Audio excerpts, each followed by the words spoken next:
السلام عليكم ورحمة الله وبركاته. ازيكم حبايبي؟ عاملين ايه؟ يا رب تكونوا بخير. فيديو جديد ويوم جديد بإذن الله. اولا كده صلوا بينا على النبي. اللهم صل وسلم وبارك على سيدنا محمد. كما ينبغي لجلال وجهك والعظيم سلطانك. النهاردة الفيديو بتاعنا حبيت يكون بسيط كده. بجد بجد يعني التوفير، كمية في التوفير، يعني سوبر سوبر توفير. ازاي فرختين هيكفونا الشهر حرفيا، وهناكل يعني على طول فراخ كل اسبوع، مرتين فراخ ولا حاجة. هو عامة الشهر فيه 4 أسابيع.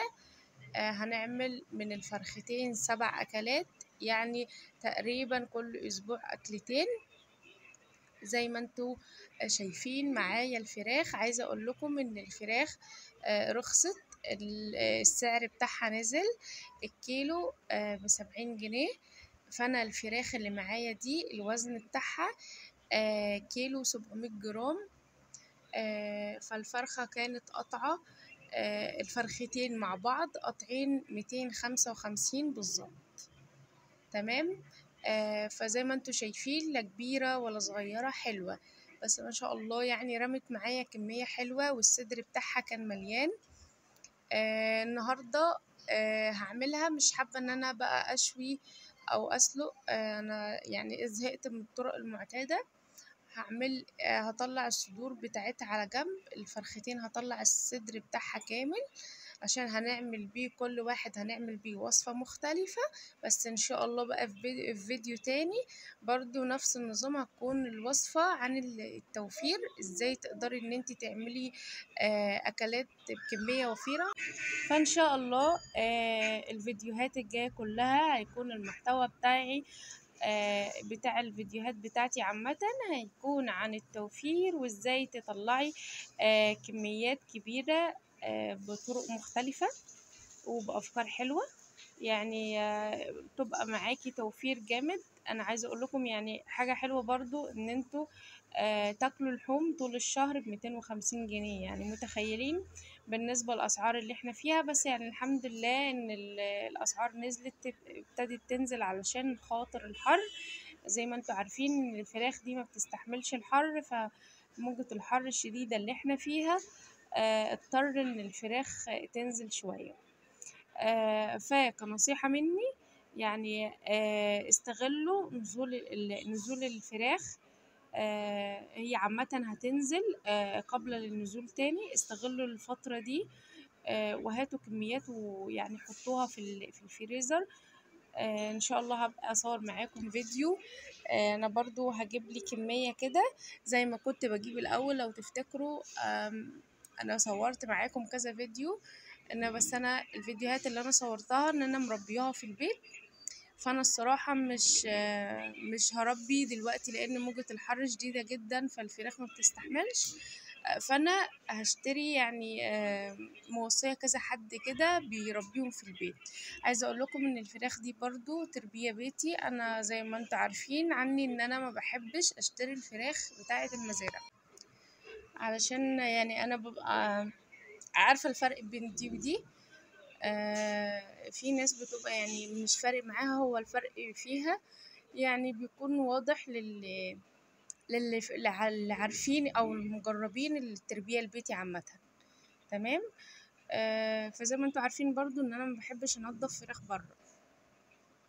لو تفتكروا الفيديوهات بتاعتي كلها ان انا اللي بنضف حاجتي في البيت. فالفراخ دي لسبب ما كده نضفتها بره. فعايزه اقول لكم التنظيف بتاعها ما كانش حلو خالص، كانت كلها ريش.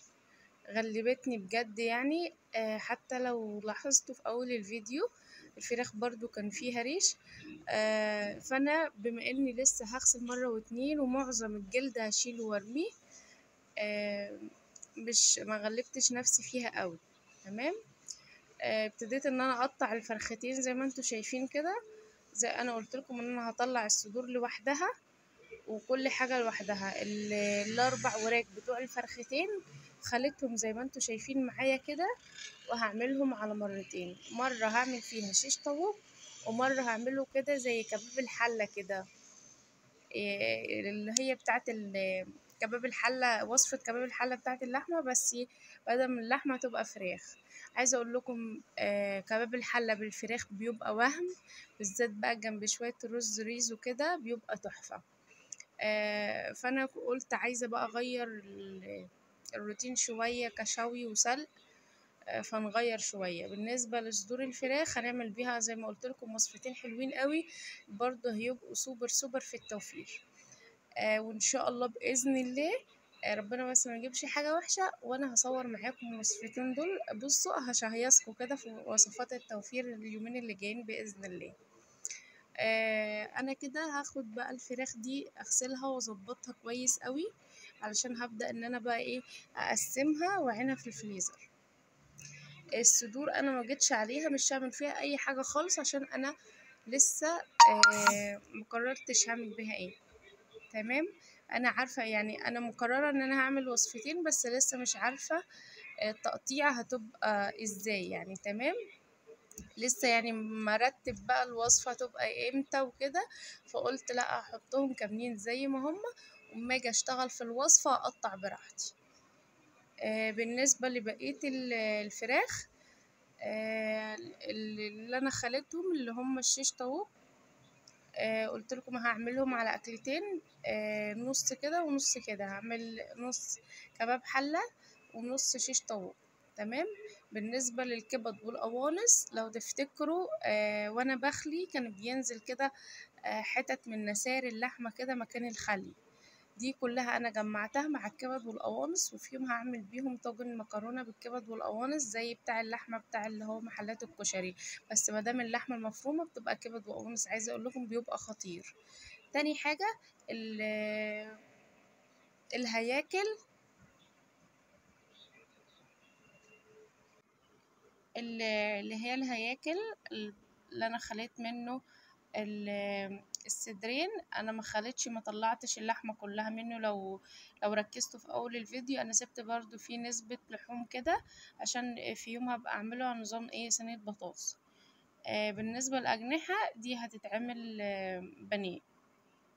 تمام. يبقى كده عدوا معايا، ادي كده كيس اجنحه، كيس اللي هو الهياكل والرقابي، كيس الكبد بالقوانص وبقية النسائر الصغيرة اللي هي بتنزل مكان التقطيع، وكيسين من الشيش طاووق، وكيسين من البانيه. كده معايا 7 أكياس، 7 أكلات مختلفة.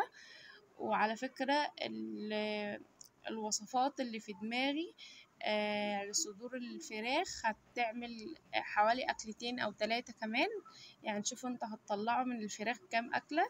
وإن شاء الله بإذن الله هحاول إن أنا متأخرش عليكم، والوصفة دي بإذن الله هتنزل خلال يوم أو 2 بالكتير هكون منزلها لكم. تمام. ادي كده معايا 7 أكلات مختلفين.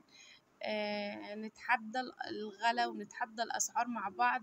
الست الشاطرة تعرف تدبر وتوفر في كل حاجة زي ما انتوا شايفين كده. يا رب الفيديو يعجبكم، ولو الفيديو عجبكم ما تنسونيش في لايك واشتراك، ولو أول مرة تشوفوا قناتي أتمنى تشرفوني وتفعلوا زر الجرس عشان يوصلكم مني كل جديد.